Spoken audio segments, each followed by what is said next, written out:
daawadayaal kulanta wacan wanaagsan mar kale waxaan joognaa Malindi gobolka xeebta ee dalka Kenya waxaana afurnay feeskani koowaad ee Tawi Estate phase 1 iyo waliba phase 2 agaasimaha guud ee shirkadda Mapsa Group Agency Limited ayaa ila jira asaga ayaan dhowr su'aalaha ka weydiin doonaa mashruucan iyo waliba waxyaabaha ku saabsan yahay waxyaabaha laga dhigan karo iyo waliba qorshaha ay u hayaan shirkad ahaan in ay maxalli jiray halkaana sidoo kale ay waxyaabaha ay konza ka wadaan ay sidoo kale ka sameyn doonaan soo dhawow agaasime marka hore macaamiisheena salaam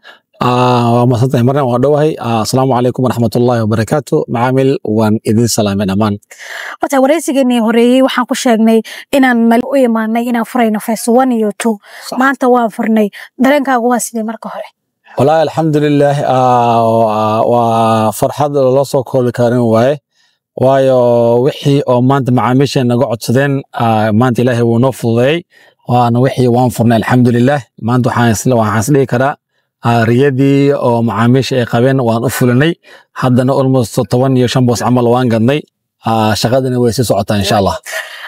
Malindi maxaad ku doorateen marka konza laga soo tago Malindi waxyaabaha aad ku doorateen ay ugu duwan tahay maadaama Kenya ay ka kooban tahay 47 ismaamul waxyaabaha aad Malindi ku doorateen ma noo sheegi kartaa hal iyo labo ugu faa'iideysa dadka nadaawanaya horta marka ugu horeyso anaka shaqadeena guud waxa waay dadka dantooda guud ayaan danaynaa sababtoo oo aan u imaanay Malindi waxa waay magaalo xeebta waay oo u dhow Mombasa maanta aan dhihi karo oo macaamiishan hadee meeshan ay gataan oo ka dhisan karaan holiday homes wax la yiraahdo qorax fiican way leedahay bada ku taalo hawo fiican ay leedahay business badan ayaa laga sameyn karaa BNB ga hotelka waxa soo dhan taas darteed ayaa meesha u dooranay waayo qof kasta markuu wax uu sameynayo sabab uu doortaa sababta kuna waxa waaye macaamiishana dadka badan way naga codsadeen Mombasa xataa way naga codsadeen laakiin wali ma aadin hadda Malindi aan ka bilownay ilaahina wuu noo fududeeyay dhulkan mar hore ayaan soo qabsanay haddana maanta inaan furno ayaa ilaahay noo fududeeyay alxamdulillaah shalay waxaa ku jirtay wareysigeena in dhulkan ganacsi iyo deegaan uu leeyahay sida konza ma dhisaysan deegaanka mise dadka ayaga dhisanaya guri kori hoos kaliya ma loo ogol yahay mise nidaamku waa sidee dhulkan loo dhisay dhulkan Malindi ku yaalo Ogsoono waa magaalo xeebtii dhan waaye oo dhinacan coastal area-ga qofku wuxuu doono ayuu ka dhisan karaa qofkii maanta oo dhihi rabo deegaana ka dhigan raba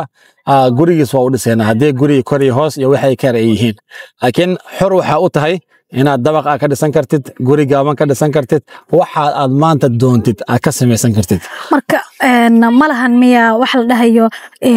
ilaa labo dabaq ka badan lama dhaafsiin karo saddex dabaq lama dhaafsiin karo ilaa shuruud ma qabaan marka shuruud ma qabo qofka sidoo rabo ayuu dhisanayaa waxaan rabnaa inaan xorriyad aan siino maadaama ay tahay meel oo magaalo xeebeed ay tahay oo qofka ganacsi iyo wuxuu rabo uu ka sameeysan karo taas darteeda xorriyad dadka aan u siinay inay wax rabay ka sameystaan waxaan xasuusanaa inaad tiri konza waa dhisayna halkan sidoo kale ma u dhisaysan dadka doonaya qofkii deegaan ahaan u rabo waa u dhisayna laakiin qofkii u rabo hotel ahaan maya watahay su'aasha kale ee la isweydiinaya waxay tahay badana waxaa jirto macaamiil rabo in ay deegaan ahaan u iibsadaan ama ganacsi ahaan u iibsadaan maadaama hadda aad sheegtay in qofkii deegaan ahaan u iibsada uu ku bixinayo muddo 6 bilood ah ganacsigana sanad lagu bixinayo xiliyadaasi qof baa waxa uu sameyn karaa inuu dhaho ganacsi baan ka rabaa oo muddada si ku kordhisto ama deegaan buu ka rabaa waxyaabaha noocaas ma diyaarsan qaabka dhulkan Malindi waxa waaye 5 bilood camal ayo wixii ka badan ayaa lagu bixin karaa hatta dhinaca konza qofka sidoo aan ula macaamilno ayaa waqti siinaa waqti kooban qofka aan maanta dhihi karo aan ku siinaa malahan qof kasta si aan kula heshiina ayaa waqti u siinaa haddaad ganacsi u rabtid haddaad deegaan u rabtid isku waqti la waaye waxay kala duwan yihiin malahan waayo waa dhulka zayd uu qiimo jaban yahay waan 5 bilood ilaa sanad waa la siin karaa watahay malahan marka xilli oo waqti kala qaadayo ganacsigan 6 bilood lagu bixinaya deegaankana intaas lagu bixinaya ma jirto waa isla muddadii ganacsiga deegaanka waayo dhulka uu isku jira mala kala bixinin